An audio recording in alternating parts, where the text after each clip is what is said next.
Assalamualaikum warahmatullahi wabarakatuh.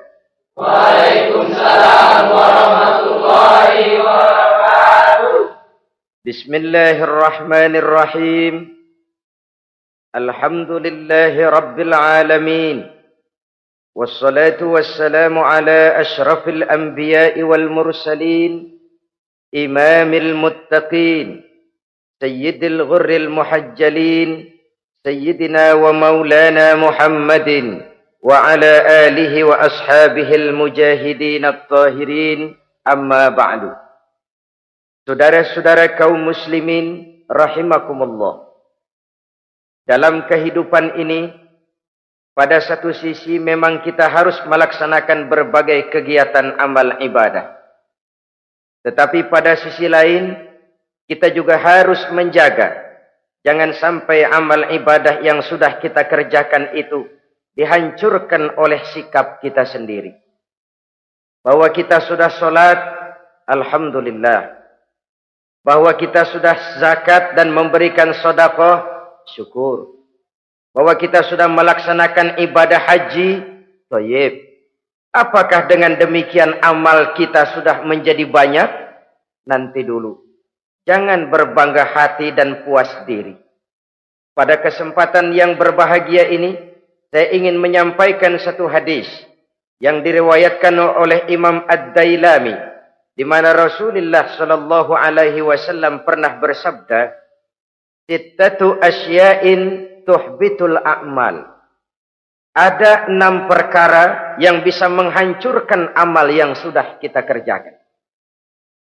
Salat yang sudah kita kerjakan itu, zakat yang sudah kita bayarkan itu, haji yang sudah kita tunaikan itu, bisa dihancurkan oleh 6 perkara ini. Nanti di akhirat, pada saat setiap orang menunggu pahala dari ganjaran amal yang ia kerjakan di dunia ini, kita menanti dan menanti, ya Rabb, mana amal kebaikan saya? Mana pahala kebajikan yang saya lakukan? Hasilnya tidak ada. Amal yang kita kerjakan dihancurkan oleh sifat-sifat yang akan kita kemukakan pada pertemuan kali ini. Yang pertama yang bisa menghancurkan amal adalah al-istighalu bi'uyubil khalqi. Orang yang terlalu sibuk mencari-cari aib dan kekurangan pada diri orang lain. Habis waktunya hanya untuk mengorek-ngorek celah orang, sementara ia lupa pada aib dan celak dirinya sendiri. Sifat seperti ini menghancurkan amal yang sudah kita kerjakan. Sedangkan baginda Nabi mengajarkan, tuba liman syaghalahu aibuhu an uyubin nas. Beruntunglah orang yang kekurangan pada dirinya menyebabkan dia sibuk sampai ia tidak sempat mencari-cari aib dan kekurangan pada diri orang lain. Saudara-saudara kaum muslimin rahimakumullah. Sibuk mencari aib orang tentu bukan dengan tujuan positif. Latar belakangnya kadang-kadang karena jealous, karena hasud, kecemburuan sosial. Sore, pagi, siang, malam kita korek-korek kesalahan orang dengan target hancur martabatnya, jatuh kehormatan dirinya, hilang nama baiknya, dilupakan dan terisolir dari tengah-tengah masyarakat.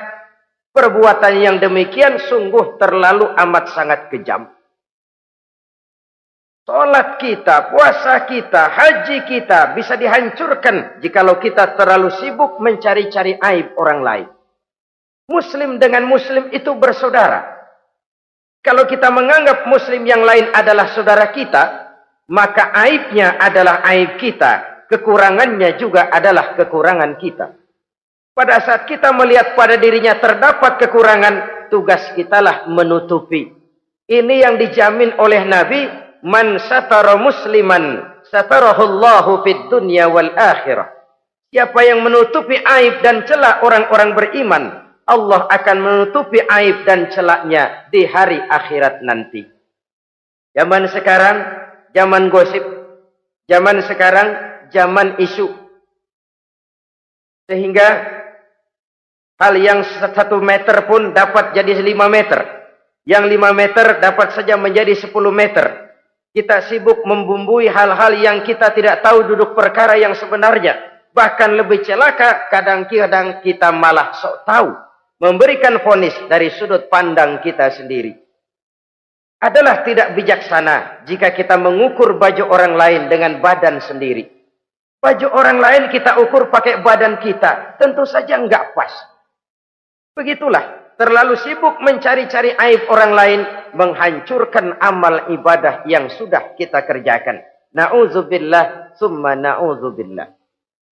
Kadang-kadang hadir majelis taklim di pengajian, ngaji setengah jam, ngomongin orang 2 jam setengah. Tekor, defisit, belum bergeser dari majelis taklim. Ini kan penyakit rohani, di mana kedudukan kita antara sesama muslim bagaikan satu tubuh. Kalau yang satu sakit, yang lain ikut merasakan sakit. Yang satu terhina, yang lain ikut merasakan terhina. Jadi pada saat kita melihat aib orang lain, kita ceritakan di mana-mana, kita bongkar di mana-mana, tentu satu hal yang jelas, kita tidak senang kepada orang itu. Kita tidak senang kepada orang itu. Dan kalau sudah tidak senang, maka fungsi persaudaraan bisa berubah menjadi permusuhan. Oleh sebab itu, kalau ada 2 orang berselisih, boleh kita bohong untuk mendamaikan 2 orang tadi. Misalnya si A sama si B berantem nih, jengkel, marah-marahan. Saudara datang ke rumah si A. A, saya dengar kamu lagi marahan sama B. Iya itu si B, kurang ajar. Bangsat, bajingan, tengik. Pokoknya kalau ketemu, awas. Ah, saya kira sih enggak begitu. Ah, tadi saya ketemu B, dia bilang malah kangen sama sampean. Dia pengen ketemu. Ingat masa lalu zaman sebantal berdua, sebatang rokok berdua. Dia kangen pengen ketemu. Padahal si B enggak ngomong apa-apa sama saya. Saya olah sedemikian rupa sampai si A tenang. A tenang, saya datang ke rumah B. B, katanya kamu lagi marahan sama si A. Iya tuh, A, unyuk, monyet. Udahlah, pokoknya kalau ketemu dia, saya hantam habis. Ah, barusan saya ketemu si A, dia bilang pengen ketemu ente. Pengen ngobrol kayak dulu, mengembalikan keharmonisan yang hilang, mengembalikan kehangatan persaudaraan yang lenyap. Si A tenang, si B adem. Kenapa? Karena bohong saya. Kesana saya ademin, kesini saya ademin. Jenis bohong seperti ini berpahala. Kenapa? Tujuannya mendamaikan orang yang sedang berselisih. Tapi kan orang bermental seperti ini jarang. Yang banyak kan tukang kompor sekarang. Taruh angetin sini, angetin, murub deh. Datang sama A, lu marahan sama B. Iya, gue kesel banget sama B. Emang? Wow. Diemang-emangin. Oh, udah dah, pokoknya gue mah kalau jadi elo takut sama si B, gue buka celana, gue pakai rok deh. Si A panas. A panas, datang ke rumah B. Komporin lagi. Dua-duanya panas, koslet, terjadi perkelahian. Biang iblisnya tukang kompornya. Sampai untuk mendamaikan 2 orang yang berselisih, diizinkan berdusta. Kenapa? Prinsip Islam itu islah. Mencari jalan damai. Bukan mengeruhkan suasana. Inilah realitas di tengah-tengah masyarakat. Enakan ngomporin daripada nyiramin. Enakan manasin daripada mendamaikan 2 orang yang sedang berselisih. Apalagi kalau kita punya kepentingan. Main nimbrung aja kayak toge. Kagak ngerti urusan. Nyampur aja nyampur. Toge kan begitu toge. Ada laksa nimbrung. Ada gado-gado ngikut. Ada kredok masuk. Kagak ngerti juntrungan masalah, main nyampur aja nyampur. Ini kan tidak objektif namanya. Nah, mental seperti ini, wah, sholatnya khusyuk, zakat bayar, sedekah iya, tapi kalau suka cari-cari aib orang, jembreng kesalahan orang di mana-mana, sholatnya, puasanya, hajinya bisa dihancurkan oleh mental yang seperti ini. Jangan bangga-bangga, sholat saya sudah banyak, puasa saya hebat, mantap, haji saya tiap tahun mondar-mandir ke Mekah. Tapi kalau mental seperti ini masih ada, waspadalah. Amal yang kita kerjakan bisa hancur oleh mental, sikap mental kita sendiri. Ini yang pertama. Yang bisa menghancurkan amal terlalu sibuk mencari-cari aib orang lain. Satu. Yang kedua, saudara-saudara, wa qaswatul qalbi. Orang yang hatinya keras, tidak mempan diberikan nasihat. Baik nasihat yang datang dari luar dirinya, ataupun nasihat yang datang dari dalam dirinya. Hatinya keras. Dikasih muka tembok, kulit badak, kuping kebo. Makhluk apa namanya itu? Wallahu a'lam. Rai gedek. Pantas ya kalau kita lihat sejarah, Islam itu turun di semenanjung Arabia. Sebagai test case. Masyarakat Arab 14 abad yang lalu dikenal keras, kasar, brutal, primitif. Dari berbagai aspek kehidupan. Standar, kalau di tengah masyarakat yang begitu keras Islam berhasil, masyarakat lain lebih mudah masuk. Rasulullah diutus di Cianjur, lalu dakwahnya sukses, saya nggak kagum. Paling-paling datang Nabi ke Cianjur disambut dengan ramah. Enggak, Rasul. Ayah nama kumaha Rasul wae, ayah nama saja. Pasti aman, damai, tidak ada cerita perang. Tapi Masya Allah, turun di tengah satu struktur sosial yang keras, kasar, primitif. Menghadapi orang yang hatinya keras seperti ini. Apa prinsip kebijaksanaan yang dilaksanakan oleh Rasul dalam menerapkan syariat Islam? Pertama, at-tadrij fit tasyri'.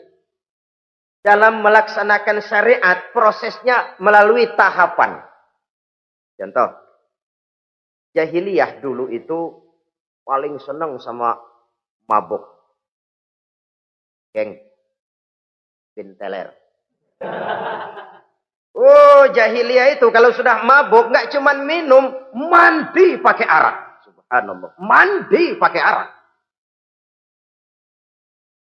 Menghadapi masyarakat yang seperti ini, apa strategi syariat Islam? Mula-mula ayat yang turun. Yas'alunaka 'anil khamri wal maisir qul fihima ismun kabirun wa manafi'un linnas. Mereka bertanya kepadamu hai Muhammad tentang arak. Katakan, arak itu ada manfaatnya tapi juga ada bahayanya. Bahayanya lebih besar daripada manfaatnya. Tidak diharamkan dulu, tidak. Cuman dikasih sen. Teler emang enak. Melayang ke langit. Cuman ada bahayanya. Bahayanya lebih besar daripada manfaatnya. Dikasih gambaran, dikasih sen. Tidak diharamkan mutlak dulu, tidak. Bertahap dikit dulu. Nih. Urusannya begini nih. Ada manfaatnya, tapi ada bahayanya. Bahayanya lebih besar daripada manfaatnya. Jak rasio berpikir. Setelah tahu bahayanya lebih besar, kan dikit-dikit mulain jauh. Mulain ngurangin, jaga jarak. Setelah ada jarak, turun peringatan kedua. La taqrabus salata wa antum sukara. Jangan dekati sholat kalau kamu lagi mabuk. Sholat sehari semalam 5 kali. Berarti 5 kali mereka harus jaga diri. Jangan sampai mabuk. Makin jauh. Setelah jauh sekali, kira-kira tidak goyah, turun vonis. Innamal khamru wal maisir wal ansab wal azlamu rijsun min amali syaitan fajtanibu la'allakum tuflihun. Arak itu najis, kotor, perbuatan setan. Jauhi, pasti kamu akan beruntung. Baru timbul hukum haramnya. Orang udah nggak kaget. Kenapa? Pagi-pagi udah dikasih sen. Bahayanya lebih besar. Kalau sholat jangan, kalau mabuk jangan mendekati sholat. Makin jauh. Ini tahapan. Sama juga kita kan. Begitu jebrol lahirnya cuman susu ibu. Gedean dikit sang Ambon. Kan gitu. Gedean dikit pisang ulek. Gedean dikit nasi. Udah gede bener jengkol jijelin. Proses. Coba bayi begitu lahir kasih pisang batu, tenggeng. Gak kuat. menerima, belum waktunya. Ini proses yang dilaksanakan oleh strategi syariat Islam untuk mengobati penyakit qaswatul qalbi ini. Keras hati. Syariatnya bertahap. Tidak drastis. Tidak kalau sudah begitu ya mesti begitu. Tidak. Konsep kedua, taklilut takalif, menyedikitkan beban. Coba kita lihat, seluruh konsep agama, kalau kemampuan melaksanakan perintah berkurang, stressing perintahnya ikut turun. Angkat tuh beras 100 kilo. Enggak kuat pak, 30 kilo dulu deh. Ntar balik lagi, lama-lama juga habis. Ini konsep untuk mengobati qaswatul qalbi. Bertahap. Semua perintah agama itu begitu. La yukallifullahu nafsan illa wus'aha. Allah tidak memberikan beban kecuali sesuai dengan kemampuan yang dimiliki oleh seseorang. Kalau kemampuan melaksanakan perintah berkurang, stres perintahnya juga ikut menurun. Salat wajib diri. Kalau mampu. Gak bisa pak salat berdiri. Salat dengan berbaring. Kalau mampu. Berbaring gak bisa pak. Pinggang kurap. Salat pakai isyarat. Kalau mampu, pakai isyarat tidak bisa. Dalam hati, setiap kemampuan melaksanakan perintah berkurang, stres perintahnya juga menurun. Taklilut takalif, ini juga salah satu strategi mengantisipasi kerasnya hati. Nah. Konsep yang ketiga dari syariat, al-musawat bainan nas fi takalifil ahkam. Persamaan terhadap manusia di dalam berhadapan dengan hukum Allah. Kadang orang yang hatinya keras itu, logikanya jalan, ngukur suasana. Gimana sih lu? Menggerib kagak mau ke masjid? No, yang Pak Haji masih di perapatan. Yang Pak Haji disebut. Itu kan cenderung orang begitu. Kalau dia nyolong ayam, dia tunjuk orang yang nyolong kambing. Ini apologi namanya. Kenapa lo nyolong ayam? No, yang maling kambing urusin, gedean. Apologi. Lah kapan mau beres kalau begitu? Tidak introspeksi, tidak self correction. Itu apologi. Untuk menutupi kelemahan diri, menunjuk kesalahan orang lain yang lebih besar. Itu kan nggak jantan namanya. Apologi. Tidak ada sifat untuk memperbaiki diri sendiri. Karena kecenderungan ini ada, Islam menutupi itu. Dengan apa? Semua manusia sama dalam berhadapan dengan hukum Allah. Gak ada iri hati dalam hukum Islam ini.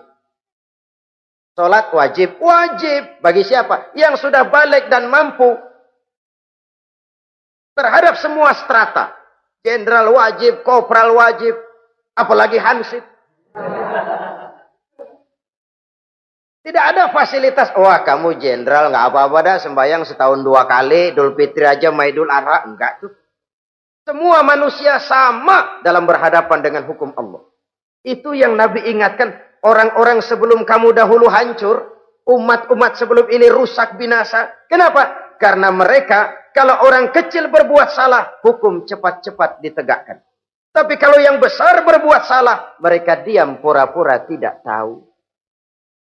Jadi apa ini? Yang namanya mafia peradilan bukan cuma zaman ayeuna.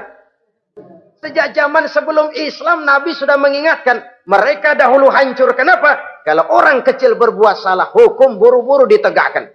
Rame-rame dikeroyokin. Giliran yang gede berbuat salah, diam pura-pura enggak tahu.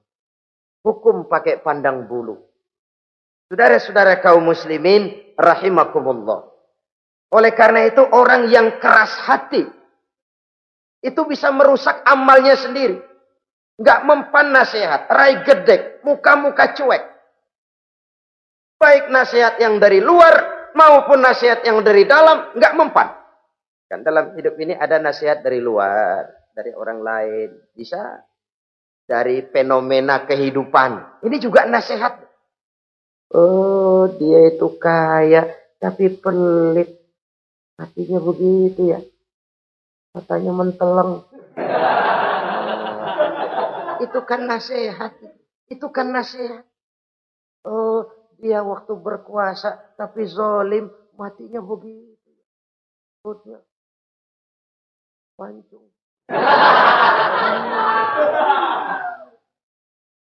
Fenomena kehidupan yang kita lihat, yang kita dengar, yang kita saksikan, itu semuanya bisa nasihat.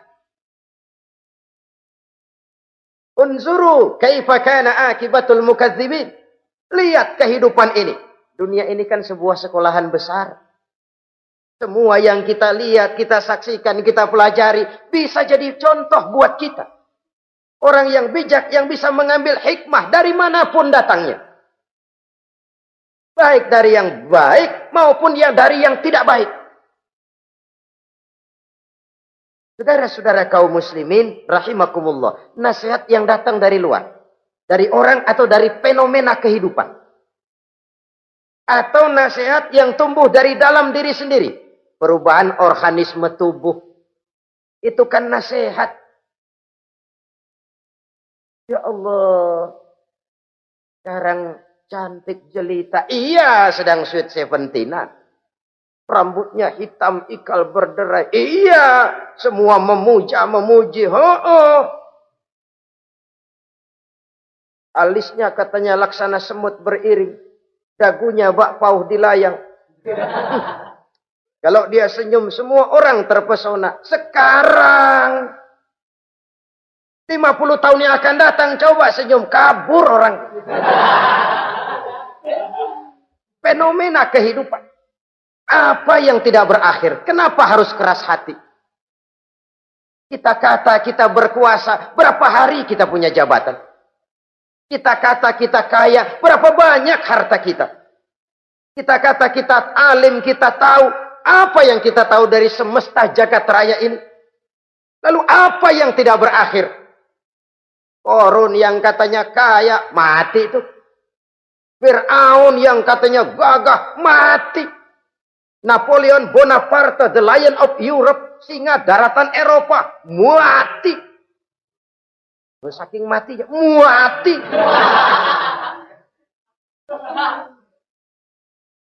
Kenapa harus keras hati? Kenapa tidak melihat perubahan fenomena alam sekitar ini? Apa yang tidak berakhir? Apa yang tidak selesai? Lalu apa yang mau kita sombongkan? Kenapa kita harus keras hati? Sehingga pantas dalam hadis kursi Allah menyatakan al-kibriya'u libasi. Sombong itu pakaianku. Manusia enggak pantas pakai pakaianku, kegedean. Pakaian Allah mau dipakai. Kalau Allah sombong, udah pantas aja udah. Kenapa? Kagak ada Tuhan lain selain dia. Udah pantas dia nyombong. Kita nyombong apaan? Oleh sebab itu, beruntung orang kalau diberikan hati yang lembut, mudah menerima kebenaran, peka terhadap kesulitan orang lain, ringan tangan memberikan pertolongan buat mereka yang memang memerlukan. Dan enggak semua orang dikasih begitu. Enggak semua orang. Nah ini ya, Umar bin Khattab sikapnya keras, tapi hatinya gampang menerima kebenaran. Nah lain loh orang kayak begini. Keras sikap boleh keras, tapi hati mudah menerima kebenaran. Wah, kalau Umar kerasnya kan luar biasa. Tapi hatinya kok gampang menerima kebenaran. Ini hidayah. Coba lihat waktu berita Rasulullah meninggal dunia. Sampaikan oleh para sahabat, Umar jengkel. Cabut pedang. Siapa bilang Muhammad mati, saya tabas batang lehernya. Dia enggak siap menghadapi kenyataan. Emosinya yang jalan, bukan rasionya. Keras. Bilang deh, Muhammad meninggal. Saya tabas batang lehernya. Untung ada Sayyidina Abu Bakar. Beliau tidak bicara langsung, cuma pidato. Ayyuhan nas, man kana ya'budu Muhammadan fa inna Muhammadan qad mata. Wa man kana ya'budu Allah fa inna Allah hayyul la yamut. Hai manusia, siapa yang menyembah Muhammad, Muhammad sudah meninggal. Tapi siapa yang menyembah Allah, Allah maha hidup dan tidak akan pernah mati buat selama-lamanya. Sayyidina Umar tersentak. Subhanallah, saya salah. Bagaimanapun Muhammad hanya seorang manusia. saya cinta dia, saya suka dia, nyawa saya pertaruhkan untuk dia. Tapi dia manusia dan saya tidak menyembah Muhammad. Ia sadar akan kekeliruannya, berlinang air matanya. Keras sikapnya, tapi lembut hatinya. Nah, yang kayak begini, bagus. Ini udah sikap keras, hati keras, yaitu tadi. Muka tembok, kulit badak, kuping kebo. Diapain aja udah nggak mempan aja udah. Susah yang kayak begini. Saudara-saudara, ma'asyiral muslimin rahimakumullah. Jadi yang kedua yang bisa menghancurkan amal kita, orang yang hatinya keras. Wah. Yang ketiga sekarang, yang bisa menghancurkan amal kita itu wa hubbud dunya. Orang yang terlalu cinta kepada dunia. Ini pakai kalimat terlalu ya. Kalau sekadar cinta kepada dunia, why not? Kita cinta anak dan istri, wajar. Kita cinta harta benda, tentu. Kita cinta sanak famili dan seluruh handai tolan, memang. Kita juga cinta kepada bangsa dan tanah air. Itu bagian dari iman, persilahkan. Yang tidak boleh itu kalau sudah pakai kalimat terlalu. Terlalu. Sebab kalau sudah terlalu, itu sudah di luar kontrol. Orang lalu menghalalkan segala cara. Terlalu cinta kepada jabatan. Akhirnya bergeser. Sholat menghadap Allah. Dengar mau pindah jabatan ke tempat kering. Gerasak gerusuk nyari dukun. Ini kan namanya iya kanak budu wa dukun nastain. Nggak bisa wong itu satu paket. Kalau iya kana budu wa iya kana nasta'in. Kalau hanya kepadamu ya Allah kami menyembah, hanya kepadamu kami minta tolong. Ini paket, jangan dipisah-pisah. Menyembahnya kepada Allah, minta tolongnya kepada yang lain. Sinkret, bercampur. Iya kalau es campur enak. Tapi kalau agama dicampur dengan yang lain, nggak enak rasanya. Sama juga begini, ada gelas ya. Kalau sepenuhnya diisi bensin, itu ketahuan. Bisa diminum motor. Kalau sepenuhnya diisi air putih, jelas bisa diminum orang. Tapi begitu separuh diisi bensin, separuh diisi air putih, kacau dah. Motor minum, mogok. Orang minum, mabok. Dijual juga nggak laku. Kenapa? Sinkret. Maka Allah pesan, wala talbisul haqqa bil batil. Jangan kau campur aduk yang hak dengan yang batil. Saudara-saudara kaum muslimin rahimakumullah. Begitulah terlalu cinta kepada dunia sering menyebabkan orang out of control. Bergeser dari garis yang telah ditentukan oleh Allah. Apalagi di zaman sekarang ini. Persaingan hidup makin tajam. Tensi ekonomi semakin tinggi. Gaya hidup semakin konsumtif. Sementara lapangan kerja semakin sulit. Orang kadang kehilangan harga diri untuk mencapai sesuatu yang bernama dunia, lalu menghalalkan segala cara. Sebab itu jangan korbankan keabadian akhirat dengan kesenangan dunia yang cuma sebentar ini. Jangan sia-siakan keabadian akhirat dengan kesenangan dunia yang kadang fata morgana ini. Cintailah dunia, tapi sekadarnya saja. Sebagai ladang untuk menanam bagi kepentingan di akhirat nanti. Terlalu cinta kepada dunia bisa menghancurkan amal yang sudah kita kerjakan.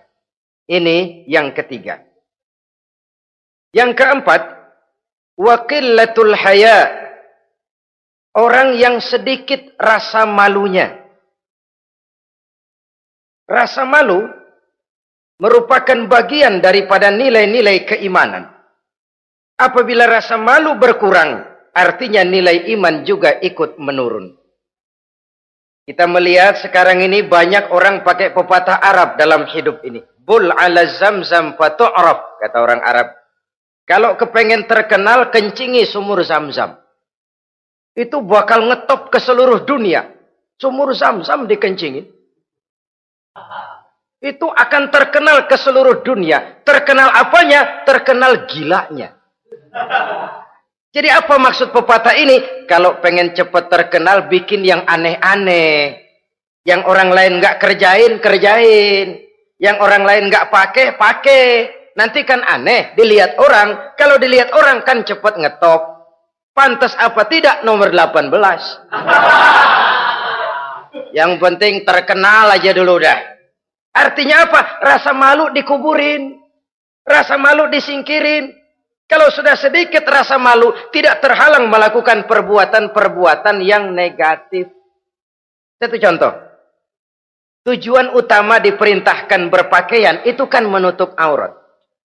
Tapi Rasul pernah mengatakan, satu saat nanti akan muncul perempuan, nisa'un, kasiyat, ariyat, ma'ilat, mumilat, ru'usuhunna ka'asnimatil bukhtil ma'ilat.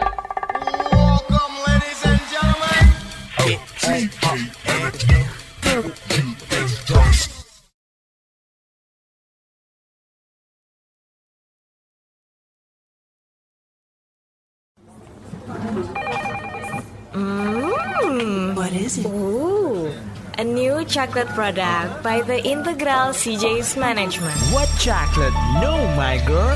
It's a new CJ's brand.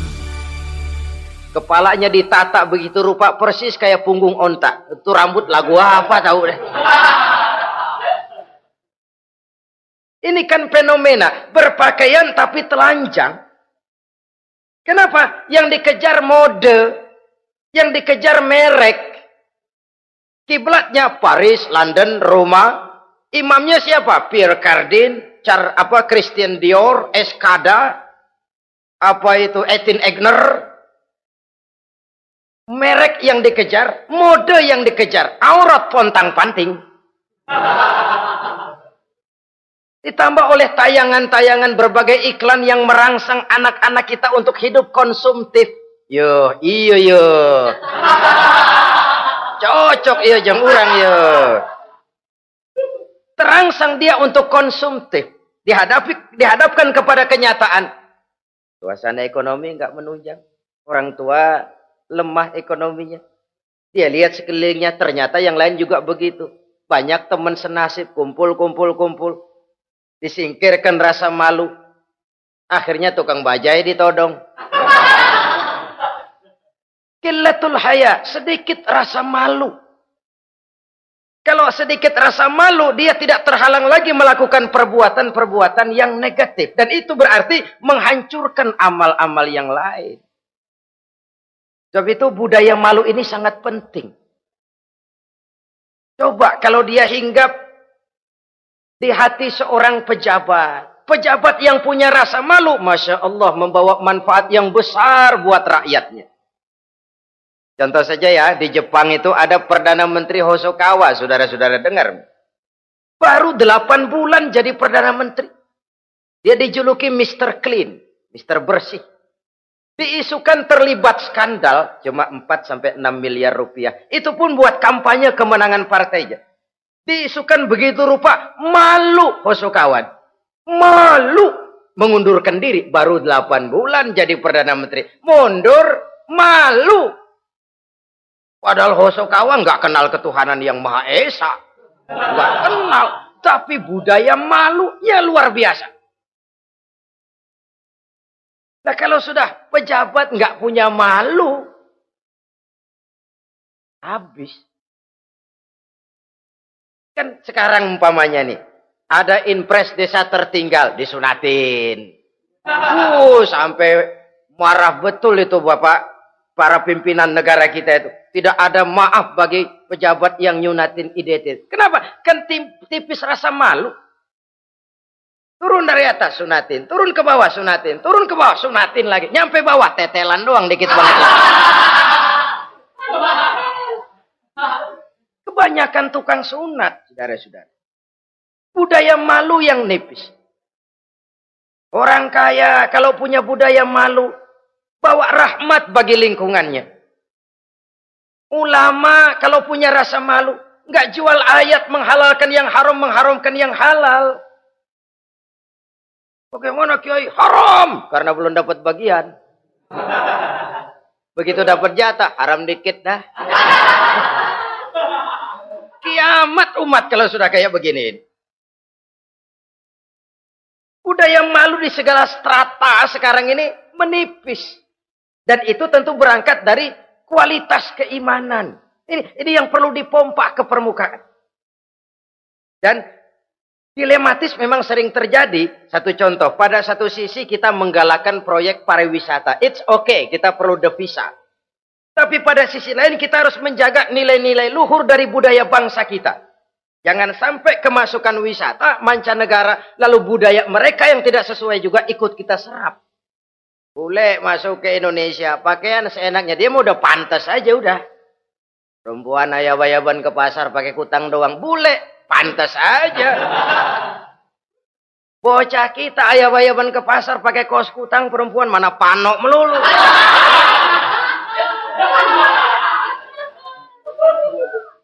Menipisnya budaya malu. Ada standar. Bahwa mode, hal kedua. Merek apalagi. Yang pertama itu menutup aurat. Dari sisi berpakaian saja. Kalau anak-anak kita diracuni oleh yang namanya mode, diracuni oleh yang namanya merek, dia akan terbuai hidup dalam alam kepalsuan. Sekarang ini hidung pesek bisa dibikin mancung. Kulit keriput jadi kenceng. Operasi plastik. Pada sisi lain pengaruh duit juga luar biasa. Ya aki-aki keriput kalau habis gusuran kenceng lagi. Pasaran keras lagi. Oleh sebab itu budaya malu ini perlu kita kembangkan. Supaya di semua strata sosial memiliki budaya yang namanya malu. Sederhana memang, tapi tidak semudah mengucapkannya. Sampai-sampai dijadikan taruhan al-haya'u minal iman. Rasa malu itu bagian daripada iman. Dan malu yang tertinggi, kalau sudah punya malu kepada Allah, itu puncak. Puncaknya di situ. Kalau cuma malu sama mertua, ngaling aja dikit, dia kagak tahu deh. Kalau cuma malu kepada petugas keamanan, terlalu banyak tempat yang mereka nggak lihat. Tapi kalau sudah budaya malu kepada Allah, tidak sejengkal tanah pun terhalang dari pengetahuan Allah. Ini nantinya juga punya pengaruh sosial. Sosial kontrol sekarang juga sudah renggang. Dulu kalau ada hal yang dianggap aib, satu kampung tahu. Malunya selebar awak. Sekarang budaya hidup sudah individualis. Tetangga mau apa kayak cuek aja udah. Akhirnya orang anteng. Lah nggak apa-apa ini dah, tenang aja dah, besok begitu aja lagi. Sosial kontrol juga sudah agak renggang sekarang ini. Kalau dulu orang punya rasa sosial kontrol yang begitu dekat. Oleh sebab itu, budaya malu merupakan bagian daripada iman. Orang yang sedikit rasa malunya bisa lepas kontrol. Kalau dia sudah lepas kontrol, dia bisa melakukan hal-hal yang merusak amal perbuatannya sendiri. Oleh karena itu, pada pertemuan kali ini, saya juga mengajak, mari kita tumbuh kembangkan budaya malu ini. Saudara-saudara kaum muslimin, rahimakumullah. Yang kelima, yang bisa menghancurkan amal kita, watulul amal. Orang yang terlalu panjang angan-angannya. Hidup dalam bayangan.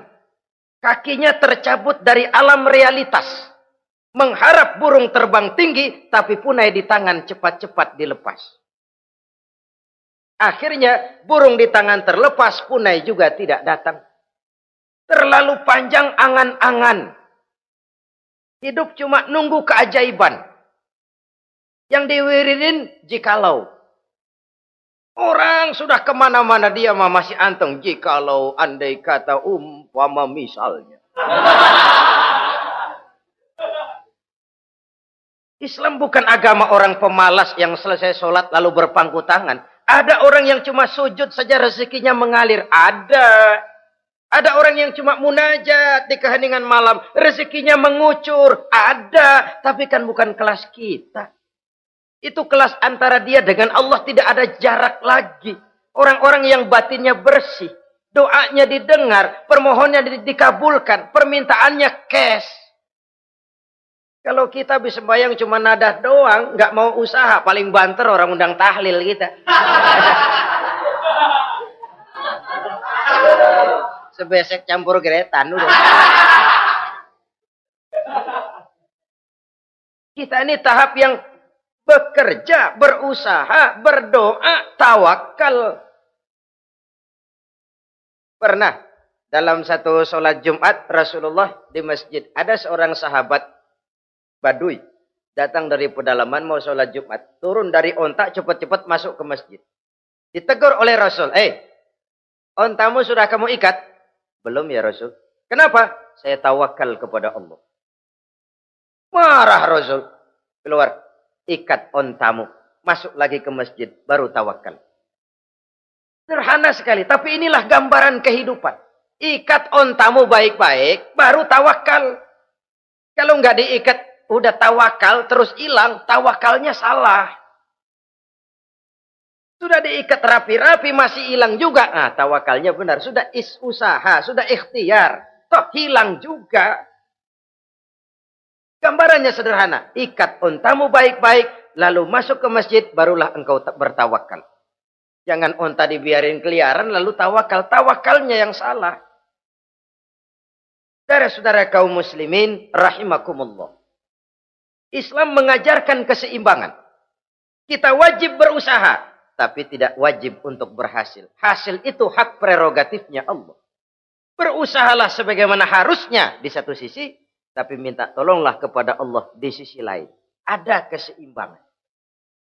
Orang yang terlalu panjang angan-angannya biasanya malas bekerja. Terangsang ngejar kerjaan yang gede, yang kecil kagak dikerjain. Akhirnya yang kecil lewat, yang gede kagak datang. Padahal rezeki itu kan yang penting mudawamahnya ya, rutinnya. Biar banyak tapi begitu sekali datang banyak, begitu stop 10 tahun kagak datang terus. Sengsara juga. Yang penting mudawamah, kontinunya itu. Biarin duit sih banyak, asal rutin aja. Gak apa-apa. Tulul amal, terlalu panjang angan-angan. Hidup di alam bayangan. Terlepas kaki dari akar kenyataan. Hidup ini kan kenyataan, harus dihadapi secara nyata. Islam ini agama yang wajar, hiduplah secara wajar. Jangan melakukan sesuatu yang memang bukan makom kita di situ. Artinya apa? Kalau memang kita cangkir, lalu minta air seember, kan lebihnya mubazir. Cangkir, minta air diisiin seember.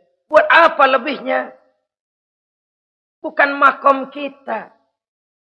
Jangan tercabut dari akar kenyataan. Siapa sih kita ini? Jangan ibadah baru ala kadarnya, sikap udah kayak wali. Iyalah kalau wali cuma sujud, permohonannya makbul. Kenapa? Dia dengan Allah itu nggak ada jarak. Kita, lapisan dosa kita yang bikin jarak.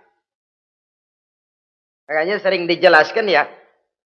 Kalau ada hadis, siapa yang baca Bismillahirrahmanirrahim, dia lewat di atas air, beku itu air, dia bisa jalan di atas air. Bismillah saja bisa jalan di air. Tapi kan soalnya kemudian, Bismillahnya orang yang bagaimana? Model kita, maaf lah, 1000 kali baca Bismillah, lewat di empang, tenggelam kita. Bukan Bismillahnya yang lain. Yang baca mentalnya, pribadinya yang lain. Makom kita belum di situ. Kalau memang makom kita masih harus berusaha, berusaha. Bahwa nanti Allah berikan rizki lewat jalan yang tidak kita sangka-sangka. Itu sih urusan Allah. Itu sih haknya Allah. Tapi urusan kita harus berusaha sebagaimana harusnya kita berusaha. Ya, emang jodoh dari Tuhan, apanya pakai nyari, nanti juga aja datang. Datang cuma nenek-nenek kali.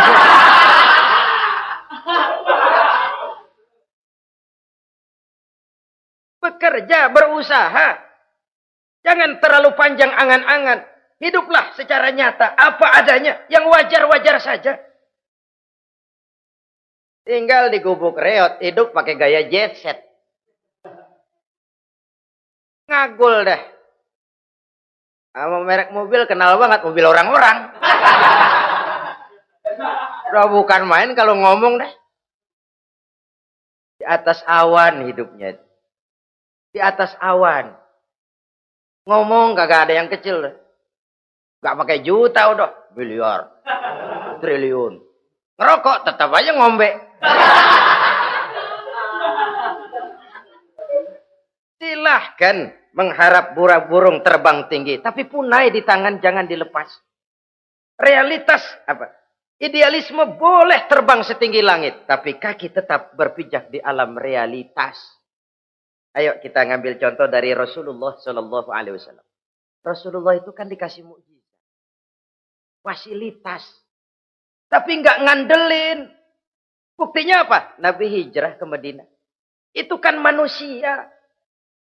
Posisi kita terjepit. Ayo hijrah, berangkat. Gak ngandelin Tuhan. Pojokin nih, dikepung. Kirim deh apaan kayak biar pada mampus nih orang ini. Enggak tuh. Enggak.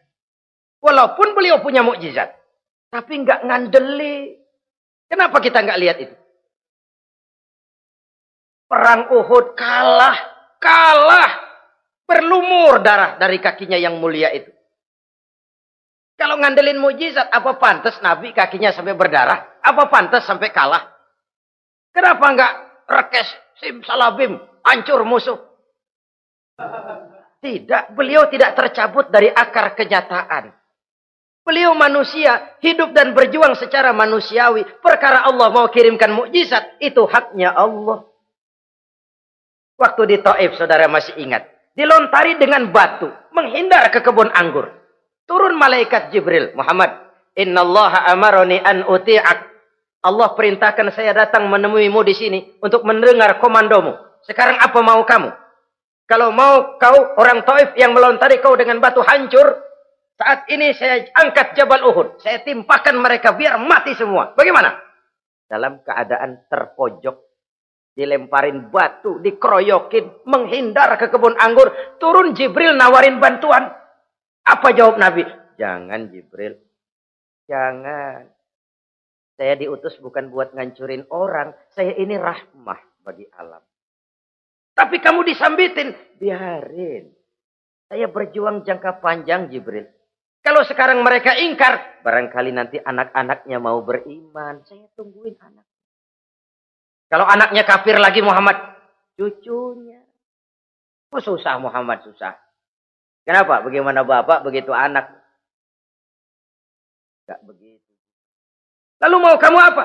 Saya mendoakan mereka. Allahumma hdi qaumi fa innahum la ya'lamun. Ya Allah, berikan hidayah kepada mereka yang nyambitin saya. Karena mereka enggak tahu. Disambitin, berdarah, yang nyambitin didoakan. Pada satu sisi ini menunjukkan tingginya akhlak Nabi. Pada sisi lain ini menunjukkan Nabi juga mengatur strategi secara manusia. Tidak simsalabim. Tidak tercabut dari akar kenyataan.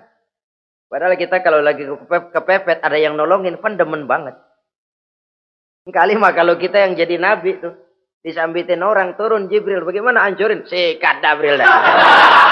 Habisin aja, habisin. Hijrah ini usaha ikhtiar manusiawi. Perang kalah manusiawi. Putra tercinta wafat, berlinang air mata, manusiawi. Sakit, manusiawi. Padahal punya mukjizat. Tapi nggak ngandelin. Semua nabi juga gitu. Nabi Musa dikasih tongkat. Tapi berapa kali tuh tongkat dipakai? Waktu ngelawan tukang sihir. Waktu nyebrang di Lautan Merah. Itu aja. Selebihnya Nabi Musa berjuang secara manusia, berusaha. Gak mentang-mentang punya mukjizat tongkat, tiap dapat kesulitan, awas tongkat.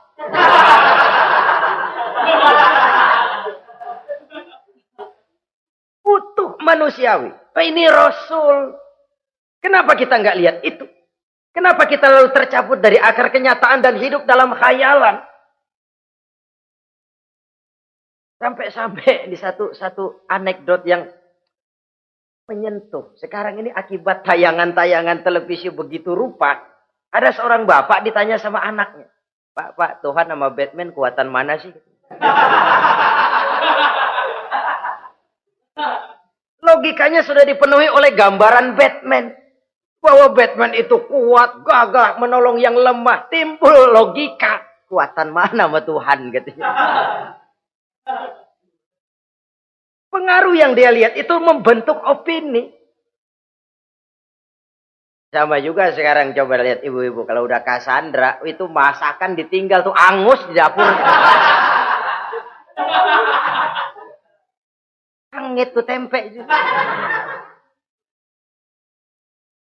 Saudara-saudara kaum muslimin, rahimakumullah. Begitulah yang kelima, yang bisa menghancurkan amal kalau orang terlalu panjang angan-angan.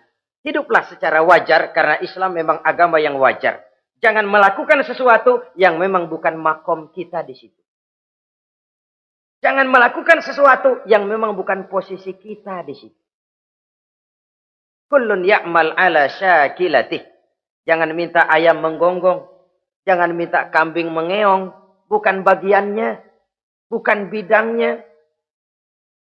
Sama juga orang ngomong, apaan mubalik kerjanya ngomong doang. Sekarang kan zaman pembangunan. Mana ada mubalik ngurus irigasi. Nah, kalau mubalik ngurus irigasi, apa lurah mau ngajar PK?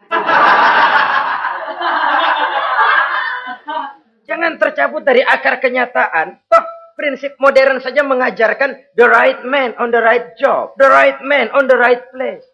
Orang harus ditempatkan sesuai dengan bidangnya. Jangan tercabut dari akar kenyataan. Inilah kita dan inilah yang harus kita lakukan. Hidup ini kenyataan. Hadapilah secara nyata. Perkara Allah mau membuat yang lain, itu hak prerogatif Allah. Bukan urusan kita. Yang terakhir saudara, yang keenam yang bisa menghancurkan amal kita. Wa zalimun la yantahi. Perbuatan zalim yang tidak sanggup dihentikan. Zalim kepada Allah. Zalim kepada makhluk. Atau zalim kepada diri sendiri. Ada orang zalim kepada Allah.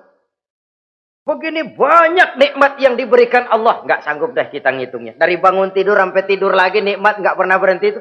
Bahkan kita tidur sendiri. Sadar nggak kita waktu tidur nggak berdaya? Coba ketika kita ngorok pulas, andai kata kecoa 16 masuk ke kuping kita. Siapa yang mau jagain? Siapa yang mau jagain? Nikmat. Belum pernah nikmat Allah berhenti. Begini banyak nikmat yang diberikan. Dan Allah cuma minta satu. Syukuri nikmat itu. Kalau kamu syukuri, aku tambah. Kalau kamu ingkar, asal tahu saja azabku itu pedih, kata Allah. Orang yang zalim kepada Allah. Orang yang tiap hari memakan nikmat Allah. Tapi enggak pernah mensyukurinya. Akaltum ni'mata rabbikum walam tashkurulah. Kamu makan nikmat Tuhanmu. Tapi enggak pernah kamu bersyukur kepadanya. Itu zalim kepada Allah. Pak, dalam hidup ini kan kita dikasih waktu 24 jam sehari semalam. Sehari semalam, 24 jam. 24 jam itu Allah kan enggak minta semua. 5 waktu saja kau lapor kepadaku. Sholat. Sholat kalau bagus, 10 menit kan. Taruh dah tuh sholat bagus. Kilat, 5 menit dah. Kilat khusus 2 menit. Cepet dia nggak pakai perangko. Taruhlah yang menengah kita ambil 5 menit. Kalau 5 waktu, 5 kali 25, 5 kali 5 berarti 25 menit untuk lapor. Hei manusia, aku kasih kau hidup 24 jam. 25 menit kau lapor. Banyak yang berat. Padahal sisanya masih 23 jam 35 menit. Buah gambaran zalim kepada Allah. Padahal zalim kepada Allah yang rugi bukan Allah. Se-ASEAN tidak ada yang sujud. Apa Allah tekor? Apa Allah lalu berhenti jadi Tuhan? Apa Allah lalu jadi lemah? Tidak. Zalim kepada Allah artinya juga zalim kepada diri sendiri. Lalu zalim kepada sesama makhluk. Kadang tidak kita sengaja. Karena itu dalam Islam tidak ada kebebasan mandiri. Ya contohnya ya, kita beli radio. Kita setel di rumah kita sekeras-kerasnya. Terus dalam hati nih, radio gue. Beli gue, pakai duit gue. Gue setel di rumah gue. Sekeras-kerasnya, urusan apa sama orang? Kata kita. Tetangga kita kan boleh juga ngomong begitu. mata gue. Yang ngantuk gue. Gue tidur di kamar gue. Ngapa suara radio lu masuk kemari? Ini kebebasan saya nyetel radio dibatasi oleh kebebasan tetangga saya yang mau tidur. Kalau saya perturutkan nafsu saya sudah zalim kepada dia. Zalim kepada orang lain. Dan yang banyak tidak kita sadari, zalim kepada diri sendiri. Membiarkan diri hanyut dalam munkarat dan tanpa ada usaha untuk menghentikannya. Tidak ada orang yang bisa mencelakakan diri kita terus-menerus kalau bukan diri kita sendiri. Tidak ada yang bisa menyelamatkan diri kita kalau bukan kemauan kita yang tinggi untuk menyelamatkannya. Allah sudah ciptakan kita dalam bentuk yang paling mulia. Fi ahsani taqwim. Dari sekian banyak makhluk yang diciptakan Allah, tidak ada yang sekomplit, seindah, secantik manusia. Ini harus dijaga. Jangan posisi yang sudah tinggi ini kita rendahkan sendiri. Fi ahsani taqwim posisi kita. Tapi kita rendahkan. Kita kembali asfala safilin. Posisi yang paling rendah. Kita zalimi diri kita sendiri. Karena itu, zalim kepada Allah, zalim kepada orang lain, zalim kepada diri sendiri, akarnya sama, mendatangkan kerugian. Dan bisa merusak amal yang sudah kita kerjakan. Oleh karena itu, mari sama-sama kita berusaha. Pada satu sisi kita melaksanakan amal ibadah sebagaimana yang seharusnya, tapi pada sisi lain kita menjaga nilai-nilai ibadah. Jangan sampai hancur oleh perbuatan kita sendiri. Sekianlah jumpa kita kali ini. Insya Allah kita lanjutkan di lain kesempatan. Terima kasih atas segala perhatian. Mohon maaf atas segala kekurangan. Usikum wa nafsi bitaqwallah. Wassalamualaikum warahmatullahi wabarakatuh.